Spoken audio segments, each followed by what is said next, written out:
Hey, Peace World. Thanks for present playing another Pay Me No Mind sports and entertainment video. My name is Wood. Please consider becoming a subscriber to the channel if you like the way any of the information is being discussed or presented, reviewed, analyzed, broken down. Hit the like button. I'd also love to hear your comment or your thoughts on any of these topics, so long as you're talking about the topic on this particular video.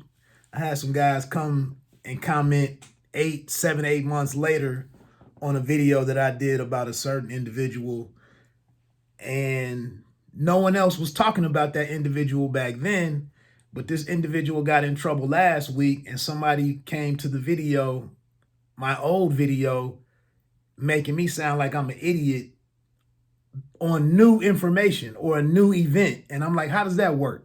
So it's very confusing on here how things happen, but it is what it is. But look, I really don't care enough to really stay up to date, up to speed with what's going on with Max Kellerman at ESPN. I did mention I did a review on a show called The Morning Show with Jennifer Aniston and Reese Witherspoon, Billy Crudup, and Steve Carroll. And I thought it's about a morning show and the behind the scenes stuff in the studio setting and whatnot. And I'm just amazed at what's going on with Stephen A, and how he is in this position. But I saw the different videos. I saw some different videos on this platform about Stephen A getting rid of Max Kellerman. And now we see, Max has had his last day on First Take. Max will be moving to radio and in a solo television endeavor. And all I can really say, man, is shout out to Max Kellerman. And congratulations, man, for being freed from Stephen A. I thought Stephen A often got very dismissive. I mean, not dismissive, but disrespectful to Max Kellerman. And I feel a little sorry for Max Kellerman, man, because, he wasn't the most popular guy when he was brought into that, when he was named as the new co-host, succeeding Skip Bayless. And it was like, where'd they get him from? And that's what kills me on these shows, because what goes into any of these decisions, because Max was more of a boxing guy. And now you're gonna thrust him into this role where Max is talking about football as well as basketball, baseball.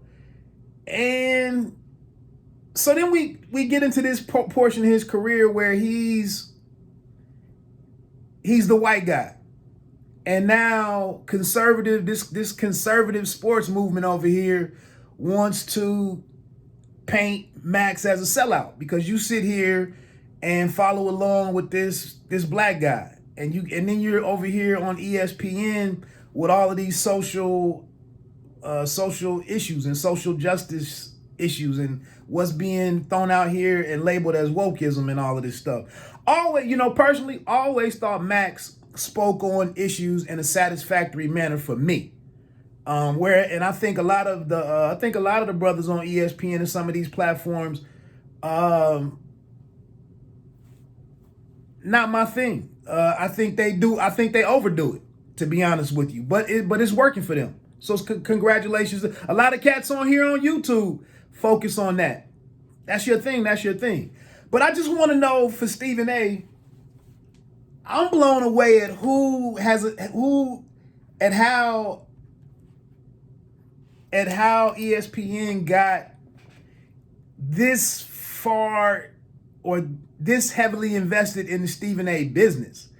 Like, how is this cat convincing people that he is the official opinion of sports? Most of the dude's takes are trash, by and large. His basketball take, and insight there, and his background there is what it is.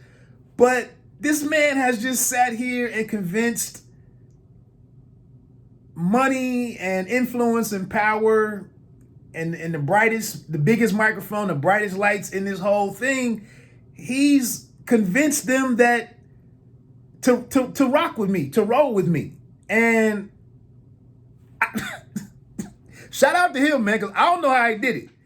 And to sit here now and shuffle up First Take and think, and to make it where I'm going to be, this is some real boxing shit right here, but I'm going to be the voice of sports and the face of, and the opinion of sports talk and sports debating. I'm blown away at this development. And now they're gonna shuffle in a bunch of different people to oppose him. I want to know, when does this format expire? Like, this shit was dead. Like, Nas came out with Hip Hop is Dead years ago. Like, sports debate talk shows is dead. How the hell are you making a new debate show or updating the format? Like, this shit is dead. Nobody, you've talked so much that nobody even cares what you say anymore. Who cares what you think? You got a million of us dudes here with our own channels. Like, no, who's listening to these people anymore? I'm blown away at it. But, you know, to go in here and throw Michael Irvin. The hell does Michael Irvin know about baseball? What the hell does Michael Irvin know about the NBA? Then you're gonna shuffle in Tim Tebow. Now, I'm sorry, I just touched on the whole thing with Kellerman being painted as a sellout. But if I'm Tim Tebow, a couple months ago when Stephen A goes on here in a couple different references to Tebow's last try down in Jacksonville going into training camp and whatnot, and for Stephen A to sit here and say, chalk all that up to white privilege, like, we can't work together. Fuck your money. Like, how do you go and work with the man and he chalks up your whole thing? Now, was it a favor from from his former coach in Urban Meyer? Maybe it was some love, but white privilege? That shit turned me off. So, but and then how is Tebow and Steve? How is that a fair fight? There's some other individuals that they got lined up, but again, maybe Jalen Rose. I would imagine he step into to see Kendrick Perkins. But going back to the dynamic between Stephen A. and Max Kellerman, to sit there making all the money that Stephen A. makes, and when you get bored or disappointed, or when you disapprove of Max Kellerman's take on a particular topic, some sports shit, and you go to talking about that man personally, the corny white guy, the corny, the unhip white dude, the flavorless white dude, the stylish, when you run with that old low-hanging fruit, stereotypical bullshit, like, I would have been in your dressing room a couple of times. Like, you gonna respect me on air, bruh. Like, you may not like me, but I am part of the team. I am here making this thing work. I am allowing your profile to increase in size and whatnot. And so, I fell off of Stephen A. years ago when he had his radio show, and the man was incapable of listening to the opinion of people who called into his show. When people couldn't even, this goes back to when Pacquiao and Mayweather were going to fight. And people who wanted to call in, he don't even talk boxing on a regular basis. But when people wanted to call in and say how Manny Pacquiao could possibly win that fight, he just shut people up. Four words into their take, he just shutting people up. And he didn't give you no great reasoning and nothing technical and great of why Mayweather was going to win the fight. It was just Mayweather is great. Caller, shut up. Next caller. And I was like, man, what kind of one-sided bullshit is this? Like, who would even call and support this dude? And I don't necessarily hate Stephen A. Smith, but he's gone so far and elevated himself so high with his own opinion, and he can talk his ass off. You can give him 10 minutes to get together any argument, and he can talk his ass off and talk people in circles and halfway say some smart shit. But that don't mean it's really just because you can throw a bunch of dictionary words in there and mess with your voice and your delivery and you got your presentation down, Pat, that don't mean you a goat on everything. But he's been able to fool people, he's been able to convince the people that control the purse strings for this shit and the people whose opinions matter the most. So I can't say nothing. But, to disrespect people calling into your program like that, I sat there and listened to that shit for over a year. To sit here and go, and Max Kellerman used to rap. The video was out there with him rapping. He was a big Wu-Tang guy, and some of the hip-hop people that I like, I thought Max Kellerman had a lot of flavor. And I'll repeat it. I thought Max Kellerman, when it was bullshit going on in boxing, when they kept trotting out the same tune with Floyd Mayweather and selling you the same old shit, fight after fight after fight for $75, $85. Max Kellerman found a thoughtful way to get out in front of it and start criticizing that approach. Even though that was the face of HBO boxing and he had his position, he found a way to speak on it. And I respected what he had to say and how he said it. But this shit right here with Stephen A. Smith, so then I didn't even notice, but Stephen A. Smith hosted the Jimmy Kimmel Show. I wasn't even aware. I don't follow that dude like that. But I guess, and I'm looking at this New York Post article by Andrew Marchand, and it's just saying that the writing is on the wall for Stephen A. to eventually transition into a nighttime talk show. Shout out to him. And his show back in the day, what that shit, whatever it was, I don't even remember anymore. I thought they pulled the plug on that quickly. I can't even think of the little thing he used to say. But I see here where it says, one of the quotes in here from this Marchand piece is, though it wasn't personal, according to sources, Kellerman has a smartest guy in the room attitude, and Smith wanted more of a debating challenger, and ultimately he wanted it to be him versus the world. So wow. And it says, and Smith and Kellerman never had the flair of Smith and Skip Bayless. I thought Skip Bayless was trash.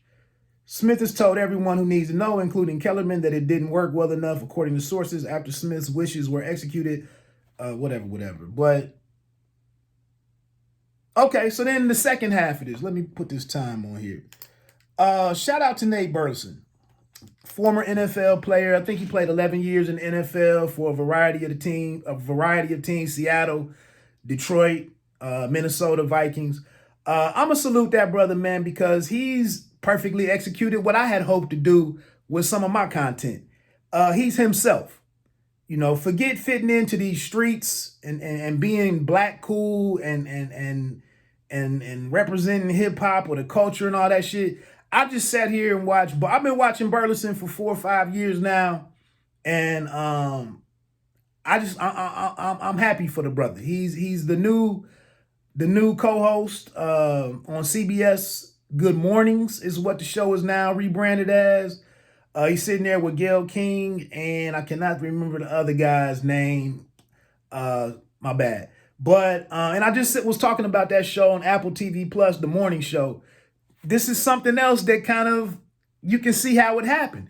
And I can see Nate Burleson, I respect him because he doesn't walk in the room like everybody know that I'm a black man. Know that I'm black. And then get into his thing. No, he goes in there and does his thing and carries his culture, his flavor with him as he performs his duties and does his job. And I think he just does I think he does an excellent job. And I think this is a result, and the fruits of his labor for being smart, for being able to perform, to being able to produce. He was over there on the football show. 2 white guys and a white female was the team over there. He did his thing over there, and you could see his star taking off the last 4 or 5 years in that role. You saw him on the Sunday show. I like his presentation. I rock with dude. I see dudes I saw people on social media. Did you see how tight his pants were? Do you see his ankles out? Do you see, is he gay?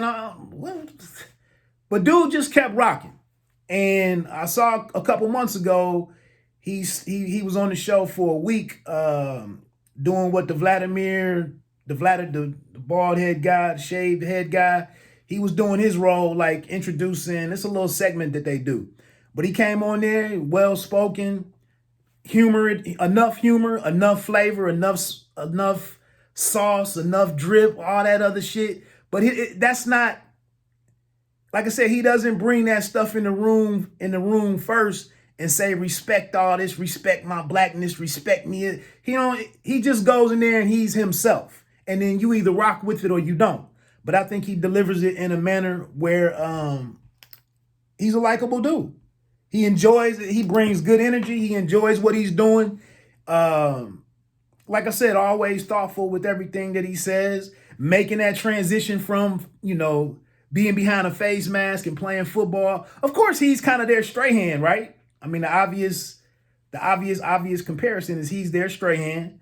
But that's not a bad thing, I mean, if someone breaks through and shows that there's life after football, life after their sport, and paves the way for another guy to get into that same space and have a broadcast career and do what he's doing, shout out to him. Like I said,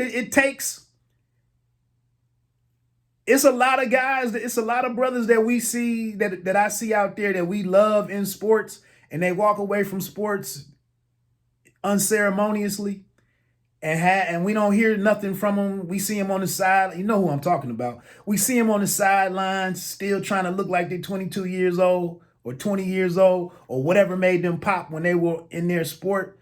But it's kind of a sad existence. Like, what do they do professionally now? And we lift those dudes up, and they're, and we rock with them unconditionally. But the dudes don't even seem happy. They don't have shit to do. They don't have any kind of, they're not relevant in any way that gives them some kind of grounding and a sense of purpose and whatnot.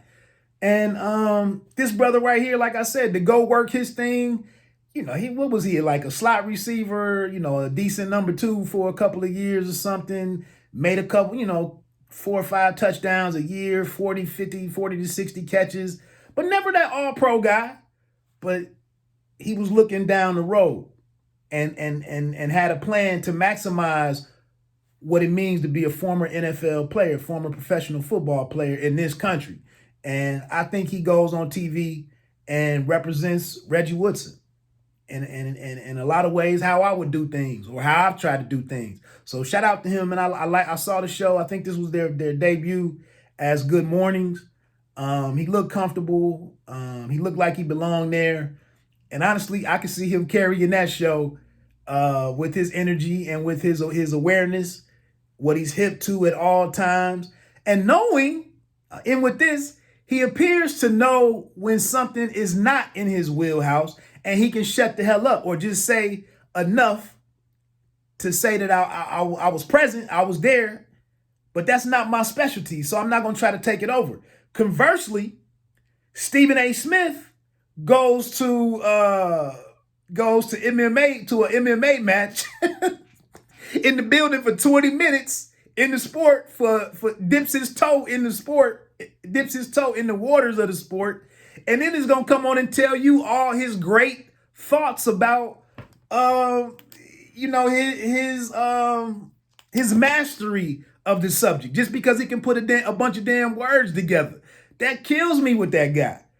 And then the people who know who really know it, they sitting here like looking at him like he's a damn imbecile.